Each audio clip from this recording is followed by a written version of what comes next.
ಒಳ್ಳೆ commercial cinema ಮತ್ತೆ ಬರ್ತಾ ಇದೆ.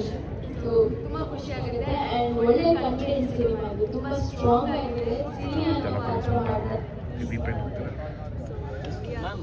ಏಳುಮಲೆ ಸಿನಿಮಾದಲ್ಲಿ ತುಂಬ ಪ್ರಾಮುಖ್ಯವಾದಂಥ ಪಾತ್ರ ಹೀರೋಯಿನ್. ಸೊ ಇದರಲ್ಲೂ ನಿಮ್ಮ ಪಾತ್ರಕ್ಕೆ ಎಷ್ಟು ಪ್ರಿಫರೆನ್ಸ್ ಇರುತ್ತೆ? ಸಿನಿಮಾದಲ್ಲಿ ಏನಾಗಿರ್ತಾರೆ ನೀವು ಸೆಲೆಬ್ರಿಟಿ ಆಗೋ ಅದೇ ದಾರಿಯಲ್ಲಿ ಇರ್ತೀರ? ಅದನ್ನೇ ಸಿನಿಮಾ ನೋಡಿ ಹೇಳ್ಬೇಕು. ಏಳುಮಲೆಯಲ್ಲಿ ಒಳ್ಳೆ ಅದ್ಭುತ ಪಾತ್ರ ಸಿಕ್ಕಿತ್ತು. ಇವತ್ತು ನನ್ನ ಎಲ್ಲರೂ ಗುರುತಿಸ್ತಾ ಇದ್ದಾರೆ ಅಂದ್ರೆ ಎಲ್ಲೂ ಒಬ್ರು ನೋಡಿ ಏಳುಮಲೆ ಪ್ರಿಯಾಂಕ ಅಲ್ವಾ ಅಂತ ಮಾತಾಡ್ತಾರೆ. ಖುಷಿ ಆಗಿದೆ. ಅಂಡ್ ಇಲ್ಲೂ ಕೂಡ ಇದೆ. ಈ ಸಿನಿಮಾದಲ್ಲಿ ಕೂಡ ಒಂದು ಒಳ್ಳೆ ಸ್ಟ್ರಾಂಗ್ ಕ್ಯಾರೆಕ್ಟರ್ ನನಗೆ ಸಿಕ್ಕಿದೆ.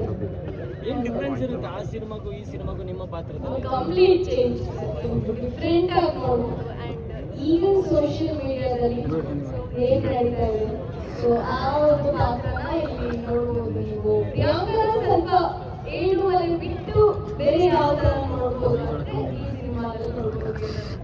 ಮೇಡಮ್, ಅದೇ ಒಂಥರ ಮಾತಾಡುವಾಗ ಹೇಳ್ತೀರ, ನನಗೆ ದರ್ಶನ್ ಸರ್ ಮತ್ತು ಸುದೀಪ್ ಸರ್ ತುಂಬ ಇಷ್ಟ ಅಂತ. ಕಾಕತಾಳಿ ಏನೋ ಗೊತ್ತಿಲ್ಲ, ಸುದೀಪ್ ಸರ್ ಬಂದು ಟೀಸರ್ ಲಾಂಚ್ ಮಾಡಿದ್ದಾರೆ. ಸೆಲೆಬ್ರಿಟಿ ಅನ್ನೋದು ದರ್ಶನ್ ಸರ್ ಅವ್ರು ಕರೆಯುತ್ತೆ ಅವರ ಅಭಿಮಾನಿಗಳಿಗೆ. ಎರಡು ಸಿಂಕ್ ಆಗ್ತಾ ಇದೆ. ನಿಮಗೆ ಏನು ಹೇಳ್ತೀವಿ? ಏನು ಹೇಳೋದಕ್ಕಾಗುತ್ತೆ ಸರ್, ತುಂಬ ಖುಷಿ ಆಗುತ್ತೆ. ದರ್ಶನ್ ಸರ್ ಮೇಡಮ್ ಮೈಕ ಬೇಡ, ಹಂಗೆ ನಾರ್ಮಲ್ ಆಗಿ ಮಾತಾಡಿ ಅಷ್ಟೇ, ಜೋರಾಗಿ ಮಾತಾಡ್ತಾರೆ. ಓಕೆ ಮೇಡಮ್, ಹೇಳಿ ma'am.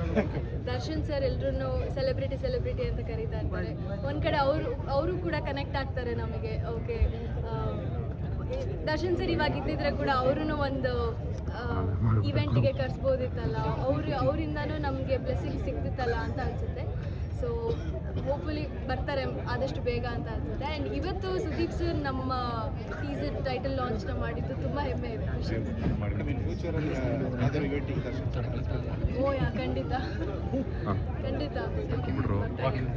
Thank you madam. Thank you.